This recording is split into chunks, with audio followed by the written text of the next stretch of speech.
আসসালামু আলাইকুম। আমি আবির। তোমরা যারা ষষ্ঠ থেকে নবম শ্রেণী অর্ধবার্ষিক এক্সাম দিতেছো, সাথে দশম শ্রেণীর শিক্ষার্থীরা যারা প্রি-টেস্ট এক্সাম দিতেছো, তাদের জন্য এই আজকের এই ভিডিওটা খুবই গুরুত্বপূর্ণ। তোমরা যারা আমার ভিডিওগুলা দেখো, আমার আপলোড করা প্রশ্নগুলো থেকে তোমরা 100% কমন পাও। তোমরা আজকের ভিডিওটা বিশেষ করে এই ভিডিওটা তোমরা একটু কষ্ট করে সম্পূর্ণ দেখো। কারণ এই ভিডিওটা তোমাদের যত সকল মনের মধ্যে আসা প্রশ্ন আছে, তোমাদের মনের মধ্যে স্যারকে জিজ্ঞেস করা যে সকল প্রশ্নগুলো আছে, আমি আশা করি এই ভিডিওটার মাধ্যমে তুমি তোমার সম্পূর্ণ প্রশ্নের উত্তরগুলো পেয়ে যাবা। তো প্রথমত আমি বলি, আমি হচ্ছি মেহেদী হাসান আবির। এখন আমি তোমাদেরকে সর্বপ্রথম যে বিষয়টা ক্লিয়ার করব যে আমি এই কোশ্চেনগুলো মূলত কোথায় পাই। এখন এই কোশ্চেনগুলো আমি পাই, আমি মূলত কোনো ধরনের স্কুলের টিচার না, অথবা কোনো স্কুলের সাথে আমি কানেক্টেড না। তোমাদের যেই সকল কোশ্চেনগুলো এক্সাম হয়, অন্যান্য স্কুলে যে কোশ্চেনগুলো আছে এগুলো যখন আগে এক্সাম হয়ে যায়, এবং আমরা আমাদের যেই টেলিগ্রাম গ্রুপ আছে, সাথে ফেসবুক গ্রুপ আছে, সাথে আমাদের হোয়াটসঅ্যাপ গ্রুপ আছে, এগুলোর মধ্যে প্রায় ধরতে গেলে প্রায় 50 থেকে 60 হাজার শিক্ষার্থী সেখানে আছে, আলাদা আলাদা গ্রুপ করে।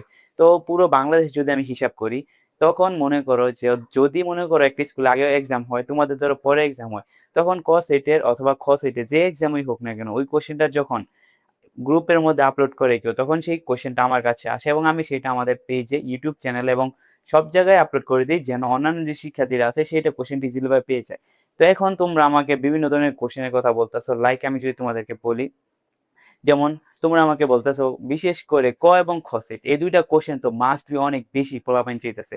সাথে ক এবং খ সেট ছাড়াও অন্যান্য আরো অনেক ধরনের সেট আছে, এগুলার নাম আর আমি নাই বললাম, প্রথম ভিডিওতে আমি বলছি।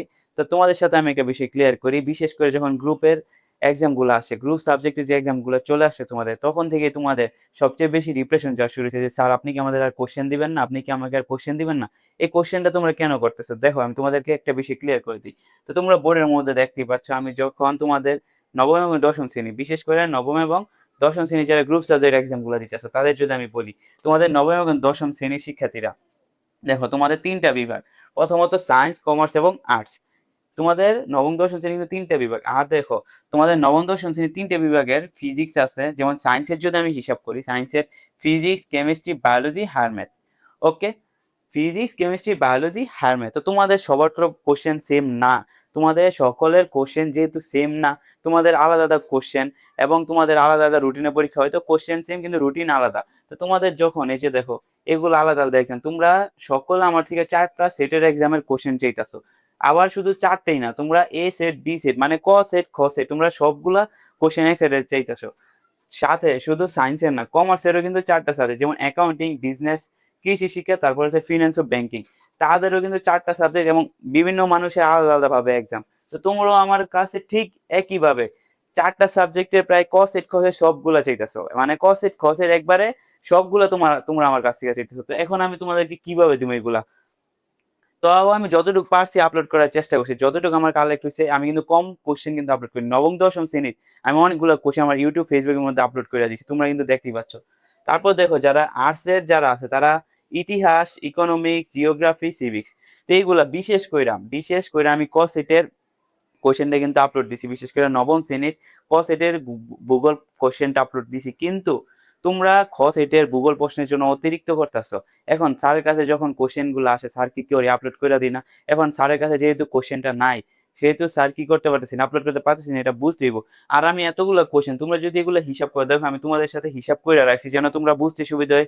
তোমরা যেহেতু স্যারের কষ্টটা যদি তোমাদের বুঝতে সুবিধা হয়, তো দেখো তোমার আমি এখানে যদি দেখো নবম দশম শ্রেণী তোমাদের যদি আমি হিসাব করি, এখানে গ্রুপের সাবজেক্ট মিলে মোট বিষয় হচ্ছে 12টা, ঠিক আছে? মোট বিষয় কয়টা? 12টা। এখন তোমাদের যদি মোট বিষয় 12টা হয়, জাস্ট নবম শ্রেণীর যদি মোট বিষয় 12টা হয়, এবং ক এবং খ সেটে আমি ধরি, তাহলে তোমাদের ধরো কোশ্চেন কয়টা আপলোড দেওয়া লাগে? 24টা। এখন তোমাকে বলো, আমি একা মানুষ, আমার কি 24টা সেটের কোশ্চেন কি একা কালেক্ট করা সম্ভব? একা কিন্তু কালেক্ট করা সম্ভব না। তাও আমি যতটুকু পারতাছি, আমি কিন্তু কম কোশ্চেনগুলো আপলোড করিনি, শুধু নবম শ্রেণীরই 24টা। তারপর দেখো নবম ক্লাস 9 এবং 10 এর একসাথে যদি আমি সেট মিলাই, তাহলে কয়টা হয়? 48টা সেট। বুঝছো? জাস্ট 48টা সেট কি জাস্ট তোমাদের গ্রুপ সাবজেক্টেরই। তোমরা বুঝতে পারছো? তোমরা যে সারাদিন কমেন্ট করো যে স্যার কেন রিপ্লাই দেয় না, স্যার এই প্যারাতেই তোমাদেরকে রিপ্লাই দেয় না, স্যার যতটুকু পারতাছি তোমার সাহায্য করার চেষ্টা করতেছি। তুমি দেখো 48টা সেট প্রশ্ন, 48টা সেট প্রশ্ন কি আপলোড করা সম্ভব আমার একা? আমার কি একা আপলোড করা সম্ভব? অবশ্যই কিন্তু সম্ভব না। ঠিক তারপরে দেখো শুধু ক্লাস 9 10 আমি বাদ দিলাম 48 তো ক্লাস 6 এর আছে 24টা সিট, ক্লাস 7 এর 24টা, ক্লাস 8 এর 24টা, এগুলো যদি হিসাব করি তাহলে দেখো এখানে আছে মোট 72টা। বুঝছো? তো তোমাদের আর কি আমি বলবো, তাও স্যার যতটুকু পারতাছি তোমাদের সাহায্য করার চেষ্টা করতেছে এবং পরবর্তীতেও করব। তোমরা প্যারা নয়, তোমরা যা স্যারের সাথে থাকো। আশা করি স্যার যতটুকু প্রশ্ন আপলোড দিছি এগুলো তোমরা প্রিপারেশন নাও। আর স্যার যতগুলো কোশ্চেন আপলোড দিতে পারি নাই তার জন্য আমি দুঃখিত। আমি পরবর্তীতে আপলোড দিয়ে দেওয়ার চেষ্টা করবো। তো তোমরা পরবর্তী পরীক্ষার জন্য আশা করি স্যারের পাশে থাকবা। তো আর কি বলবো, তোমাদের তো আমি সব বিশ্লেষণ করলাম, সুন্দরভাবে বুঝাই দিলাম। এখন আশা করি তোমরা বাসায় একটু হলো নিজেরা পড়াশোনা করো। যাদের সেটের কোশ্চেন গুলো মিলছে, কোশ্চেন গুলো পাইছো তারা তো খুশি, আর যাদের মিলে নেই তারা নিজেরা একটু পড়াশোনা করার চেষ্টা করো স্যার, ঠিক আছে? তো যারা ইউটিউব থেকে দেখতেছো চ্যানেলটিকে সাবস্ক্রাইব করবা, আর ফেসবুক থেকে দেখলে আমাদের ফেসবুক পেজটি ফলো করে দিবা গাইস। আল্লাহ হাফেজ।